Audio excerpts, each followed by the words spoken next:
Question दिया कि करते हैं। तो अब जैसे दिया क्वेश्चन सरल कीजिएगा। 78 प्लस 8, भाई 78 प्लस 8 नहीं है, यहाँ पर 78 प्लस 84 होगा, ठीक है। ये थोड़ा क्वेश्चन में मिस्टेक है आई थिंक, ये यहाँ पर ठीक है, ये 78 प्लस 84 है। 78 प्लस 84 बन जा भाई सही से। चलो ठीक है, समझ लेना डियर। ठीक, कितना है, 76, 78 नहीं, 76 प्लस 84 का होल स्क्वायर दिया माई डियर। फिर उसके बाद में आपको क्या दिया गया है, माइनस है, फिर 76 माइनस 84 का होल स्क्वायर बटे में 76 गुणे 84। अब ये जो क्वेश्चन है माय डियर, ये सीधे सीधे एक फार्मूला छुटकू सा है, उसी पर लगेगा। तो मैं फार्मूला लिखाऊंगा, उस फार्मूले को आपको एक साइड में नोट करना है माय डियर, और उसी फार्मूले पे ये डायरेक्ट क्वेश्चन आपके एग्जाम्स में आएगा और आप टिक करके आने वाले हो। तो फार्मूला क्या होता है माय डियर, फार्मूला है एक अपना a प्लस बी, ये फार्मूला ड्राइव किया गया तभी निकल कर आया है भाई। तो a प्लस बी का होल स्क्वायर होता है, और a प्लस बी का whole square minus a minus B का होल स्क्वायर जो होता है वो किसके बराबर होता है माय डियर, वो होता है सर 4ab के बराबर। किसके बराबर होता है, 4ab के बराबर होता है, ठीक है। ये कहाँ से निकल कर आएगा भाई, तो मैं इसको खोलूंगा, एक मिनट दिखाई देता हूँ क्योंकि टाइम है अभी।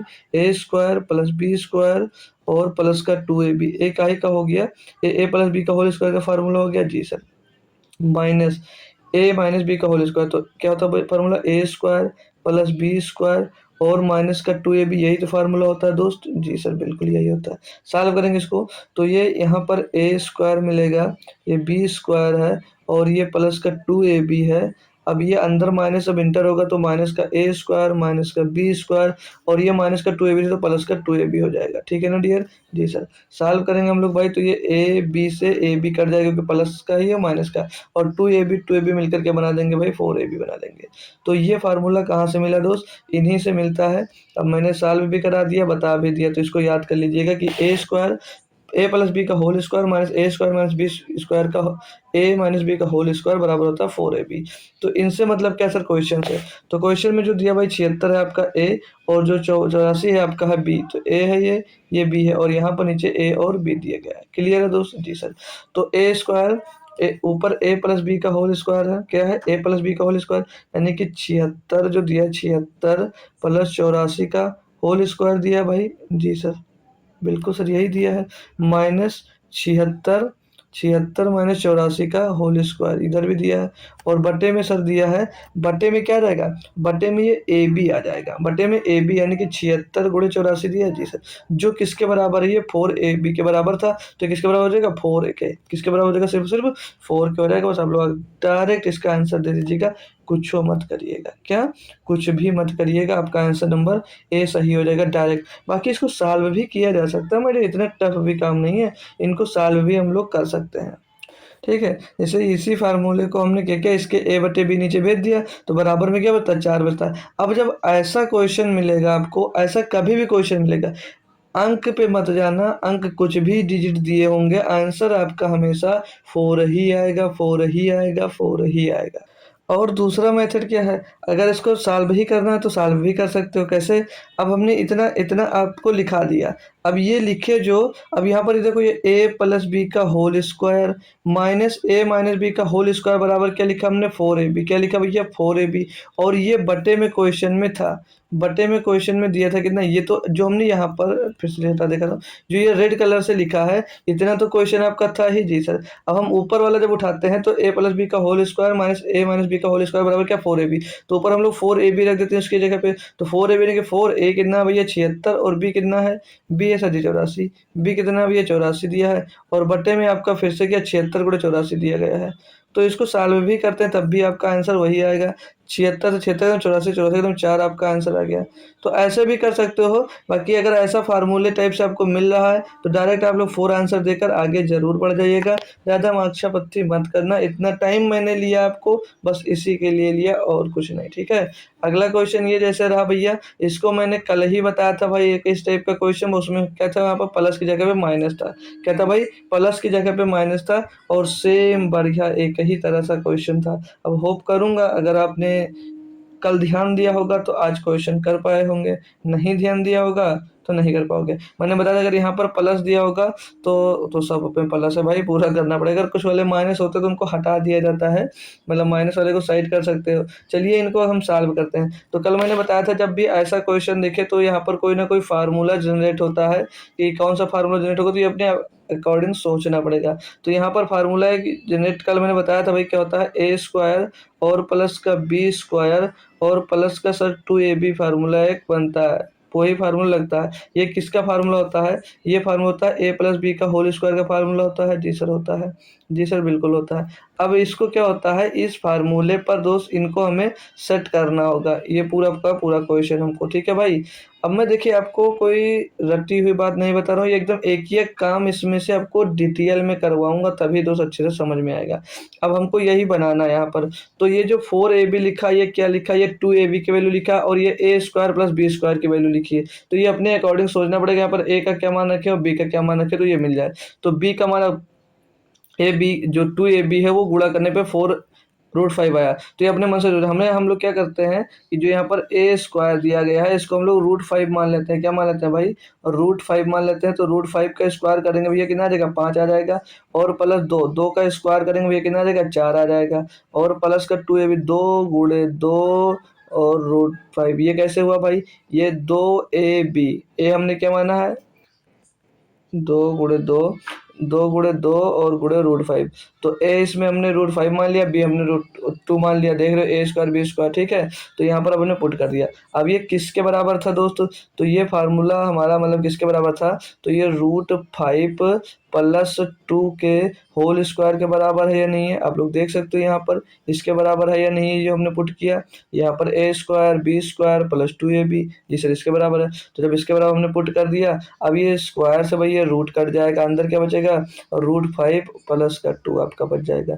यही आपका आंसर हो जाएगा माय डियर। अब कौन सा ऑप्शन दिख रहा है, ऑप्शन नंबर भैया ये देखो, ऑप्शन नंबर ए आपका सही जवाब दोस्त हो जाएगा। अब होप करूंगा सभी बच्चों को ये क्वेश्चन समझ में आ गया होगा। किसी भी प्रकार की कोई भी समस्या यहाँ तक दोस्त हो तो बता सकते हो भाई, नहीं है अच्छा लगा समझ में आया, आप लोग इसको नोट जरूर कर लीजिएगा। एक ये और हमारा सिंप्लीफिकेशन का समझ लीजिए, आसान सा क्वेश्चन दे दिया गया है, बढ़िया सा है, बेहतरीन सा क्वेश्चन भी है कह सकते हैं, क्योंकि इसको भी सॉल्व करने में अच्छे अच्छे बच्चों को दिक्कतें होंगी, लेकिन दिक्कतें नहीं होंगी क्योंकि हम खुद से बेहतरीन तरीका बताएंगे इसको सॉल्व करने का। तो क्वेश्चन क्या कह रहा है, क्वेश्चन पढ़ लीजिएगा। तो इसमें रूल कौन सा लगेगा, तो इसमें आप लोग को रूल लगाना है माय डियर बोर्ड मास का। क्या है का रूल लगाना है, बोर्ड मास का, यानी कि एक एक को हमको बोर्ड मास रूल लगाकर तभी हम इसको सॉल्व कर सकते हैं। बोर्ड मास रूल क्या कहता है, पहले ब्रैकेट सॉल्व कर लो, फिर ऑफ यानी कि का सॉल्व करो, फिर डिवीजन करो, फिर मल्टीप्लिकेशन करो, फिर एडिशन करो, फिर सब्ट्रैक्शन करो। इसमें कुछ नहीं लेकिन ब्रैकेट जरूर दिया गया है। तो ब्रैकेट जरूर दिया गया, तो ब्रैकेट के अंदर जो जो काम हो रहा है उनको पहले हमको करना होगा माय डियर। तो ब्रैकेट के अंदर सारे के सारे घट रहे हैं उनको घटा दीजिएगा। तो 6.25 में से 2.23 घटा दीजिएगा भाई। तो 5 में से 3 जाएगा, 2 बच जाएगा, 2 में 2 जाएगा, 0 बच जाएगा, 6 में 2 जाएगा, 4 बच जाएगा। मल्टीप्लाई का चिन्ह लगा दीजिएगा। 3.35 से 2.23 घटाना भाई। तो 5 में से 3 जाएगा, 2 बचेगा, 3 में से 2 जाएगा, 1 बचेगा, 3 में से 1 जाएगा, 1 बचेगा, 1.1 बार आ गया।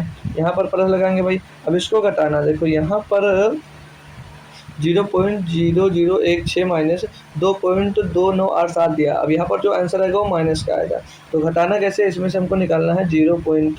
बड़ा में से छोटा घटा लेंगे, बाकी जो आंसर आएगा उसको माइनस में ही डिनोट कर देंगे, ठीक है ना डियर। 0.0016, ठीक है। इधर पीछे 0 बढ़ जाएगा इधर, ठीक है। तो कितना बच जाएगा, 10 में 4 6 जाएगा, 4 बच जाएगा। और यहाँ पर 6 में 1 जाएगा, 5 बच जाएगा। और 8 यहाँ पर था, 8 यहाँ पर था भाई, तो 8 का 8 आ जाएगा, 9 का 9 आ जाएगा, 2 का 2 आ जाएगा। 2.9854 ये आएगा, जो काहे का आएगा, ये माइनस का आएगा। तो यहाँ पर प्लस था, यहाँ पर ये माइनस हो जाएगा। तो कितना आ रहा, 2.9854, ये आ गया आपका उत्तर। अब इनको सॉल्व करना है। तो अब मल्टीप्लिकेशन ट्रिक फिर से लगाओगे, सॉरी बोर्ड मास रूल लगाओगे, तो पहले अब क्या होगा, अब गुणा होगा। क्या होगा भाई, गुणा। तो इन दोनों का पहले हमको गुणा करवाना है। तो उसके लिए कोई तरीका नहीं अपनाऊंगा भाई, सॉल्व करूंगा। चाहो तो डायरेक्ट कर सकता हूँ। 112 का गुणा 2 में करेंगे तो 112 दोनों हो जाएगा 224। 224 का लिख देंगे 4, 10 बोलो अभी देख लेंगे, ठीक है भाई। तो 224 का 4 ऐसे आ जाएगा, ये कितना आ जाएगा, 22 आ जाएगा। 112 0 0 जीरो आ जाएगा तो 22 का 2 आ जाएगा, हासिल आ जाएगा भैया आपके पास 2, और 112 चौक को कितना देगा 448, 448 में 2 जोड़ेंगे से तो 450 हो जाएगा। ठीक है, थोड़ा सा आसान हुआ, थोड़ा सा आसान हुआ कैलकुलेशन भी, एक एक पॉइंट करते तो बहुत समय लग जाता। ठीक है, तो अब इनको करेंगे, अब 2 अंक बाद दशमलव यहाँ, 2 अंक बाद दशमलव यहाँ, तो जोड़ कर कितने होंगे 4 अंक बाद दशमलव हो जाएगा, और माइनस क्या करना 2.9854 घटा दीजिए भाई। 4 में 4 गया 0, 2 12 में 5 गया 7, यहाँ पर 9, 9 में 8 गया 1, और यहाँ पर कितना बचा 14, 14 में 9 गया 9, 14 में 9 जाएगा भैया 5, और 3 में 2 जाएगा 1, तो 1.5170, 1.5170 ऑप्शन नंबर सी आपका सही जवाब हो जाएगा। एक बेहतरीन और लाजवाब क्वेश्चन मैं कह सकता हूँ आपके पास था भाई, ये कैलकुलेशन के लिए। ठीक है, सिंप्लीफिकेशन का था, हालांकि टफ नहीं था। अब ये जैसे क्वेश्चन दिया, क्वेश्चन नंबर 4 बोले 7 क्रमिक संख्याओं, यानी कि 7 क्रमागत संख्याओं का जो औसत है वो कितना दिया 20 दिया है। इन संख्याओं में से सबसे बड़ी संख्या ज्ञात कीजिएगा। अब अगर जिन्होंने हमारे साथ मतलब हमसे एवरेज पढ़ रखा है वो तो अब तक इसका आंसर भी दे डाले होंगे, वो अब तक इसका आंसर दे डाले होंगे। अगर जो नहीं पढ़ रखे हैं भाई उनको दिक्कत होगी, क्योंकि इसके लिए मैंने बहुत ही आसान मेथड में बता रखा, सिखा रखा। 7 क्रमागत कोई संख्याएं हैं, हमें संख्या मानने की डियर कोई ज़रूरत नहीं, मत मानो संख्या। मानना क्या, अब पहले संख्या क्या मानोगे x मानोगे, दूसरी संख्या x+1 मानोगे, तीसरी संख्या x+3 मानोगे। मैं ऐसा नहीं मानने वाला, कोई मतलब नहीं, मत मानो, छोड़ दो। सिंपल सा क्या रखना, कितनी संख्याएं हैं 7 क्रमिक संख्याएं सर, इनका औसत कितना है 20।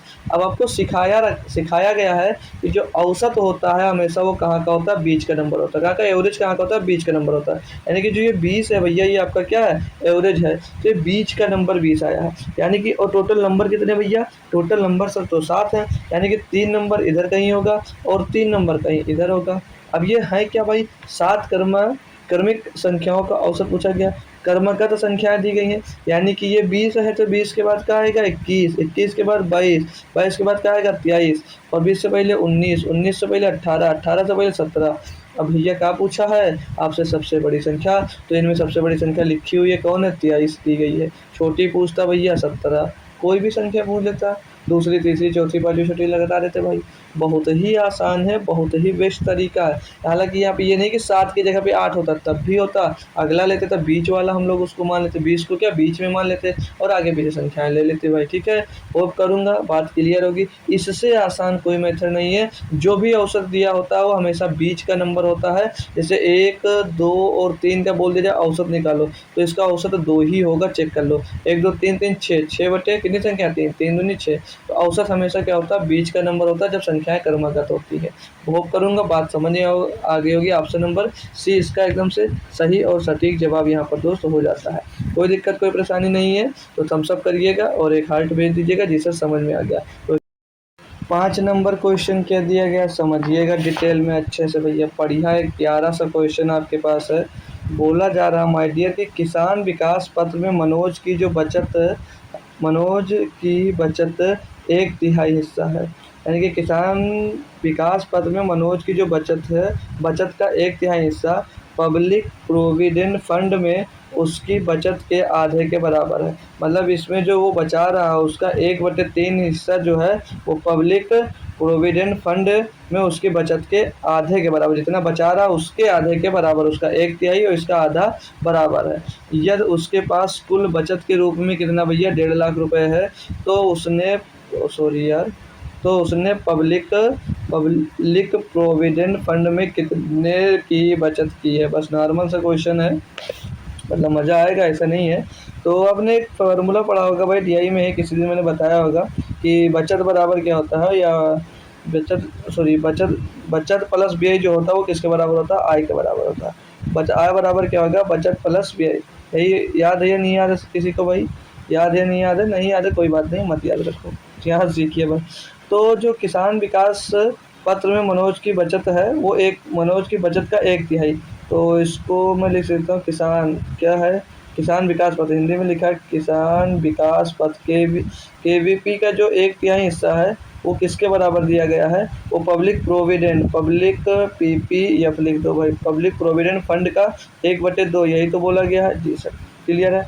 तो जो किसान विकास पत्र में मनोज की टोटल बचत कितनी होगी, जो केवीपी में मनोज की टोटल बचत है वो फिर तो लोक भविष्य निधि का कितना होगा क्योंकि ये 1/3 के बराबर है, जो ये 1/3 के बराबर है, यानी इसका कितना, इसका 3 गुना भैया किसके बराबर है, किसान विकास पत्र में, क्योंकि ये 1/3 है, यानी कि इसका 3 गुना, तो 3 गुना इसका कितना होगा, पीपीएफ का 3 गुना कितना होगा, 3/2 हो जाएगा। इसका 3 गुना के बराबर है किसान विकास पत्र। ठीक है भाई, ये बराबर है। अब इसकी टोटल जो सेविंग दी गई है माय डियर, यहाँ पे कितनी दी गई है, टोटल सेविंग तो दिख रही है भैया 1.5 लाख रुपए। कितनी भाई, 1.5 लाख रुपए की टोटल सेविंग दी गई। यहाँ तक बात समझ में आ गई, कोई दिक्कत कोई परेशानी नहीं है जी सर, बिल्कुल नहीं। तो अब ये टोटल बचत में ही तो इसमें भी जमा किया होगा, इसमें भी जमा किया होगा, तो उसकी टोटल बचत कितनी है अगर मैं निकालूं, तो टोटल बचत क्या होगा, केवीपी में कितना रुपया भैया बचा रहा है, तो केवीपी में के जो है भैया वो उसका 3/2 है, इतना रुपया उसको लिख देते हैं तभी समझ में आएगा।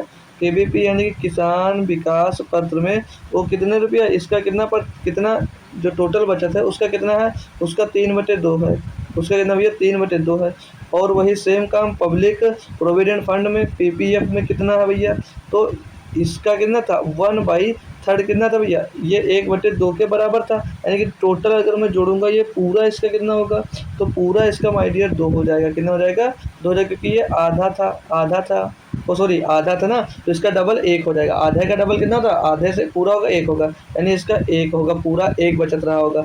अब इनको टोटल जोड़ेंगे तो किसके बराबर होता है, ये 1.5 लाख, क्योंकि टोटल बचत कितनी थी यहाँ पर भैया हमारी 1.5 लाख रुपए थी। तो अब इनको ऐड कर लिए 3/2 और प्लस 1 को ऐड करना भाई, तो 2 एक करना 2 3 5/2, 5/2 बराबर कितना आ जाएगा भैया, यहाँ पर आ जाएगा 1.5 लाख। कितना आ जाएगा भाई, 1.5 लाख आ जाएगा यहाँ पर। तो एक का मान निकालना है, तो 1.5 लाख गुणे में 2/5 हो जाएगा। कोई समस्या है जी सर, बिल्कुल नहीं है। काटेंगे 5 से इसको 30 बार जाएगा, और 30 गुणे 2 कितना हो जाएगा भैया 60,000।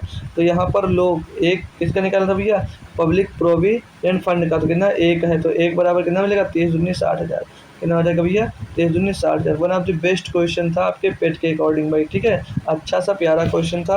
होप करूँगा सभी बच्चों को क्लियरली समझ में आ गया होगा।